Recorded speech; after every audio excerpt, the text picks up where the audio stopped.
श्रीमत का मीनिंग बाबा ने मुझे समझाया।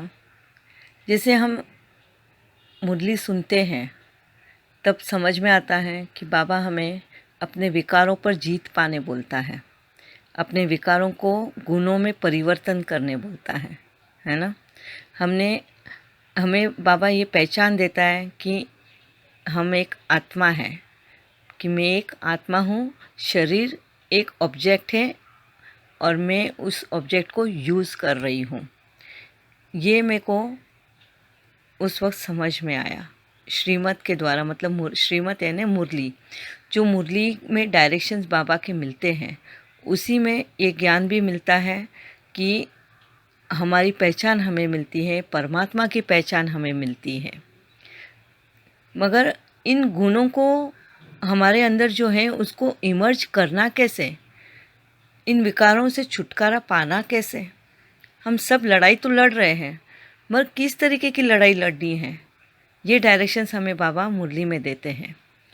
मगर बहुत बार हमारा ग्राफ जो है, हमें ऐसा लगता है कि हम योग में बैठे हैं और हम अपने आप को मैं शांत आत्मा हूँ, मैं प्रेम स्वरूप आत्मा हूँ, अपने आप को याद दिलाते हैं। उस वक्त हमें लगता है कि हाँ, हम उस स्वरूप में अभी टिक जाएंगे। और जैसे ही योग ख़त्म होकर हम अपने जीवन में डेली लाइफ के रूटीन में आ जाते हैं, हम कहीं ना कहीं फिर से वो स्थिति को खो देते हैं। मतलब कि हम उन गुणों की स्थिरता में नहीं आते। तो इसके पीछे वजह क्या है? क्यों हम अपने गुणों में टिक नहीं पाते हैं? क्यों हमारा ग्राफ फिर से नीचे उतर आता है? क्यों ऐसी परिस्थितियाँ आती है तब हम हमारी शांति खो देते हैं, हमारा प्यार खो देते हैं, कहीं ना कहीं वो क्रोध में वापस हम आ जाते हैं, या लालच में आ जाते हैं, या अहंकार में आ जाते हैं? क्यों हमसे ये अहंकार नहीं छूटता? तब बाबा ने उसकी वजह बताई। क्योंकि इसकी वजह जो हमारा फाउंडेशन है वो है वैल्यूज़ का। वो वैल्यूज़ ही हमने अपने जीवन में खो दिया है। वैल्यूज़ यानी जीवन की मूल्यांकन, वही हमने खो दी है। वो जीवन की मूल्यांकन या वैल्यूज़ मतलब क्या? सच्चाई, truthful, faithful, loyal, honest, punctual, sincerity, courage, ये सारी जो हमारी वैल्यूज़ हैं, डिटर्मिनेशन है ना, फिर ट्रस्टवर्दी, सिंप्लिसिटी, ये सारी, ट्रांसपेरेंसी, ये सारी जो वैल्यूज़ हैं हमने अपने जीवन में कहीं खो दी है टोटली। हम किसी के भरोसे लायक नहीं हैं आज। हम अगर किसी को कुछ बोलते हैं तो सामने वाला हम पे भरोसा करे, ऐसे हमने उनका भरोसा जीतना है, फेथफुल रहना है, लॉयल रहना है कहीं पे।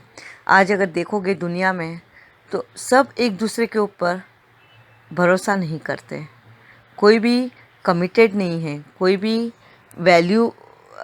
वैल्यूज़ की इम्पोर्टेंस नहीं समझता है, लॉयल नहीं है ना। अगर वादा करते, प्रॉमिस करते हैं, बोल देंगे, मगर अपने ही वर्ड की वैल्यू रख नहीं पाते हैं। तो बाबा ने इस तरफ मेरा ध्यान खिंचवाया। अगर तुझे तेरे गुणों में अगर स्थिरता लानी है, कि तू अगर शांत आत्मा है तो शांति तेरी कोई भंग नहीं कर सकता, क्योंकि तेरा वो ओरिजिनल रूप है। तू अगर प्रेम स्वरूप है, तू आनंद स्वरूप है, तू सुख स्वरूप है, तू ज्ञान स्वरूप है, तू शक्ति स्वरूप है, तो ये सब कुछ कहीं पे भी गुम हो नहीं सकता। तेरा ग्राफ नीचे जा नहीं सकता है जब तेरा ये फाउंडेशन पक्का हो। कौन से फाउंडेशन? इन वैल्यूज़ को। तो बाबा ने सबसे पहले मुझे इन वैल्यूज़ पे चलना सिखाया। और ये वैल्यूज़ पे चलना ही जैसे सूली पर चलना है ना, तलवार की धार पर चलना। बाबा इन्हीं वैल्यूज़ को बोलता है कि इन वैल्यूज़ पे चलना मतलब मासी का घर नहीं है। तो बाबा बहुत बार हमें मुरली में बोलता है कि श्रीमत को फॉलो करना, या इस रास्ते पे चलना, इस पाथ पे चलना, इस पथ पर चलना मासी का घर नहीं है। क्योंकि ये वैल्यूज़ ही हमें तराशता है। फिर ये कोई भी परिस्थिति हो, कैसी भी परिस्थिति हो, छोटा इंसान हो, बड़ा हो, छोटा बच्चा ही क्यों ना हो, मगर अगर हमने इन वैल्यूज़ को वैल्यू किया तो हमारी वो पहचान बन जाती है ना। बाबा इसके लिए मुरलियों में बहुत बार बहुत से एग्जाम्पल्स भी देता है। सत्यवादी मतलब सच्चाई का पुतला राजा हरिश्चंद्र, अहिंसा अहिंसा के पथ पर चलने वाले महात्मा गांधी, है ना, मर्यादा पुरुषोत्तम राम। तो ऐसे कई सारे एग्जाम्पल्स हैं हमारे सामने जो बाबा बताता है, जो इन वैल्यूज़ को वैल्यू कर रहे हैं, है ना।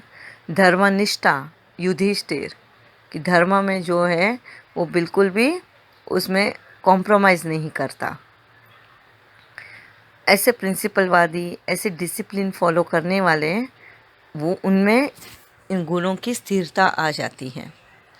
फिर ये जब हम वैल्यूज़ को जब हम धारण करते हैं, फॉलो करते हैं और एकदम बिल्कुल भी उसमें कोई चॉइस या ऑप्शन नहीं रखते, बिल्कुल भी उसमें गफलत नहीं करते, तो हम परफेक्शनिस्ट बनते हैं।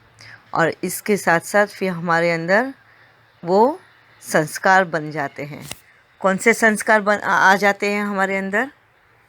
सेल्फलेस का, है ना, निस्वार्थ भाव आता है, generous, polite, sweetness, clever, humility, cheerfulness, ये सारे संस्कार हमारे बन जाते हैं। और जब हमारे इतने अच्छे संस्कार बन जाते हैं तो अपने आप हमारे गुण जो है उसमें स्थिरता आ जाती है ना। हमारे गुणों में जब स्थिरता आ जाती है तो 16 कलाओं से 16 क्वालिटीज़ है, ये ऑटोमेटिकली हमारे अंदर दिखाई देना शुरू होता है। और उन 16 क्वालिटीज़ से ही बाबा हमारे इसे सेवा करवाना शुरू करता है। तो यही है हमारा रास्ता श्रीमत पर चलने का। अभी इसके साथ साथ मैं अपना अनुभव आगे शेयर करती जाऊंगी कि किस तरीके से बाबा ने मुझे इस श्रीमत पर चलने सिखाया। ठीक है, ओम शांति।